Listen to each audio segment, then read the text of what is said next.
Well, g'day. Welcome back to Simon's shoulder replacement. It's time. Uh, 3 hours. I'll be heading to the hospital for my shoulder replacement. So, I have 2 hours where I can continue drinking water. That's all it is. That's all I can have now is water. Had 2 tiny slices of homemade biltong for breakfast. So yeah. So I've got a small list of things I can I'm going to talk about now. So this might be one of the longer videos so far for this channel. So first one on the list is apprehension and why. Why am I apprehensive about this surgery? Well, as with all surgeries, there are risk factors involved. Could have a reaction to the anaesthetic, could have a, because I'm getting older, could have a cardiac issue. So I don't think none of this will happen, but these are things that go through my mind. I'm a catastrophizer. So I am apprehensive about the pain afterwards. So I know it's going to be quite intense. That the physio is going to be fairly brutal, I'd say. You'll find out all about all this once I start doing it, and once the nerve block ends. I spoke to the doctor that puts you to sleep. I can never say that word. Last night, he said he's going to put a nerve block into my neck here, so there'll be a little bit of a band-aid or bandage there. I'm going to have a pump, so if the pain gets too much I can just chuck some more anaesthetic in there so it doesn't cause a lot of pain. I'm apprehensive about that. How reliant am I going to become on painkillers? I have mentioned before that I don't want opiates, but speaking to him yesterday, he mentioned that opiates will be all I get. So, not looking forward to opiates. Fears and concerns and why. Again, opiates. I'm fearful about becoming dependent or reliant on them to deal with my pain. I'm worried about some of the possible problems, which I'll go into a bit later.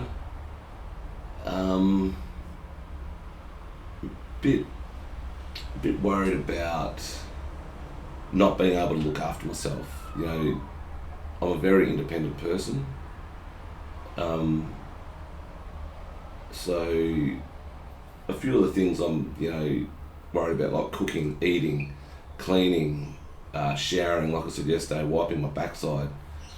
I won't be able to mow my lawn. I won't be able to, do any gardening. I won't be able to do my models over there. Just little things that are going to really get to me. Won't be sleep. I'm worried about sleeping. They say I should be getting a pillow, sort of like that. So a wedge pillow. So when I sleep, my arm's going to be up here. So when I sleep, I won't be putting a lot of pressure on my shoulder. Can't find one anywhere. So I have to try to work out. They're saying you should buy a recliner. I mean, not everyone can just go out and sit there and buy a recliner. Like, I've got the money to, but I've got nowhere to put it. And there's no need for it after this operation because I don't like them. So sleep is a big thing. And it's a bit concerning that I won't be able to do things for myself. Hopeful outcomes. Well, since this has been really causing me grief, I haven't been able to train. I do love the gym. I'm a surfer. I'm a surf photographer. So I like being in the ocean. So swimming, can't wait to get back into that. So swimming and ocean stuff, ocean swimming. I've got beautiful beaches just down the road here in Perth. Yeah, there's some big sharks out there, but they don't really hurt anyone. that much anyway. And if you get bitten, you're not going to know about it for too long. But yeah, getting back into the gym, losing some weight. You know, I've put on a shit ton of weight since I've had this. So there's that. Getting back into golf. You know, playing golf and doing things I've enjoyed for a long time. And I haven't been able to do. Like, I mean, I haven't played golf for 8 years, but that's not because of this. It's because I lost interest. But I really, really want to get back into golf. Yeah, get a bit of build back. I mean, I won't be able to lift a lot of weight with my right shoulder. They reckon around about 15 kilos is max. But I can build, well, not build muscle, but build strength and definition just by using 15 kilos. And same with bicep curls, you know, because when you're doing your biceps, you still put pressure on your shoulder, like lifting the dumbbell up or lifting the barbell up. You're still doing that. Yeah, so there's some of the hopeful outcomes. Being able to live a pain-free life. Being able to lay on the floor like I did yesterday after mowing the lawn and not get up and dislocate it. Yeah, that's what happened to me yesterday. It was fucking painful, I tell you. Yeah, just being able to do things without having to, like, being able to do my job properly. You know, I get paid good money to do a job and I can't do it properly, so I'm just glad that my two guys I deal with at the moment for this have been sensational. Alright, so possible problems. Nerve damage. So when they're doing the surgery, they might damage one of my nerves. It's not high incidence of that. Well, it's not a high incidence of that, but that is a possible problem.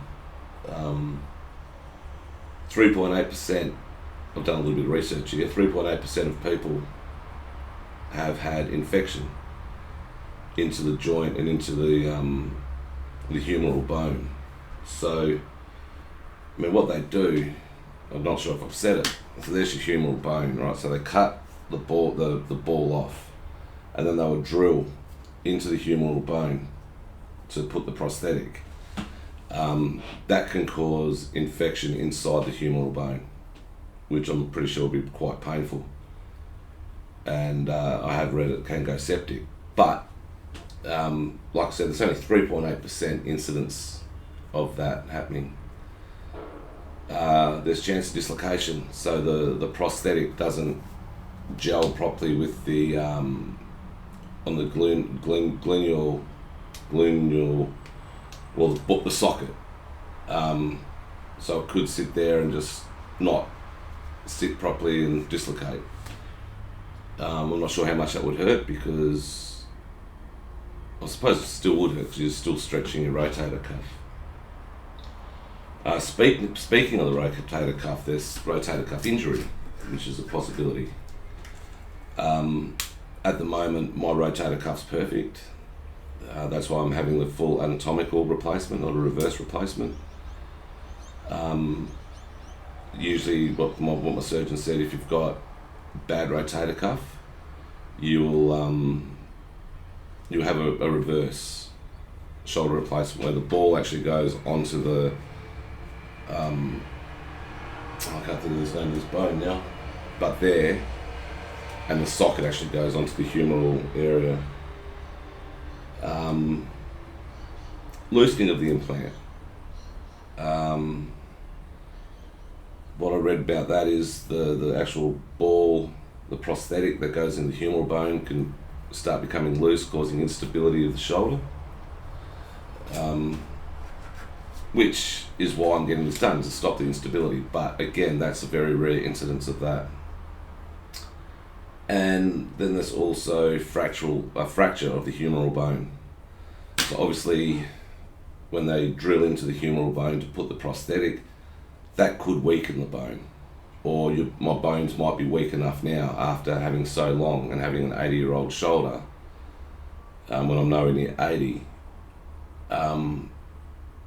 that could actually weaken the bone, or the bone might already be weak enough for that.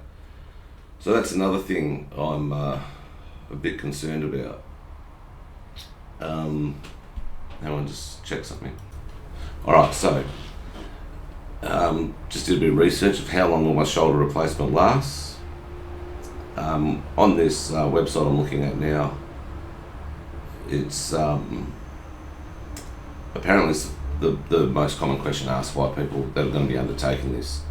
I was told by the time I'm 80 I should need another shoulder, because 30 years is about as long as the replacements last if you look after it properly. So this one here says the failure rate for shoulder replacements is approximately 1% per year. So this means that 10% will fail within 10 years, 20% will fail within 20 years, and so on. That's for a full anatomic shoulder replacement. When they talk about failing, it's just the actual prosthetic is wearing out. And it says here, if you want to prolong the lifespan of your shoulder replacement, go easy on it. Choose a surgeon that's got experience. That's pretty obvious. You're not going to go to a dentist to get a shoulder replacement. You're not going to go to someone who specialises in knees to have a shoulder replacement, unless they're a knee and shoulder person. So thanks, Dr. Brad Carafino. No, but it's, yeah. Everywhere I've read it, it's a fairly decent, fairly successful operation. So, that's all I've got for now. As the hours tick over, or the minutes tick over, I start getting more nervous. I'm looking forward to getting it done. I'm looking forward to the anaesthetic and having that nice floaty feeling, and just I'm looking forward to waking up and realising I no longer have this really dicky shoulder. It's caused me probably about 1.5 2 years of fairly bad pain, and before that, even doing a shoulder press, I was looking at getting to about here, and that's where it was killing me. And even doing a side lateral, it would get to about here and it'll start hurting. So hopefully over the next couple of days I'll be putting up a number of videos. So please, if you do like what you're seeing, subscribe to the channel. The next couple of weeks are going to be brutal.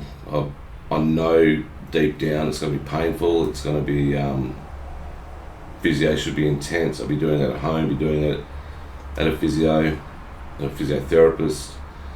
I know I'm going to be blocked up with constipation if I'm on opiates, which is good because I don't have to worry about wiping my backside then. I'm just joking, I don't like that. So yeah, if you want to hear the honest truth, not what the doctors tell you, not what other people will tell you, if you want to hear the honest truth, and I'm an honest, down straight to earth, honest, down to earth, straight speaking person. If I'm in pain, I'll say I'm in pain. If it's not as bad as I thought, I'll tell you it's not as bad as I thought, but I know it's going to be fucking hard work. So anyway, I shall hopefully get a video up this afternoon of me going under. If not, yeah, I'll talk to you tomorrow probably when the pain starts kicking in. So, Alright, take care.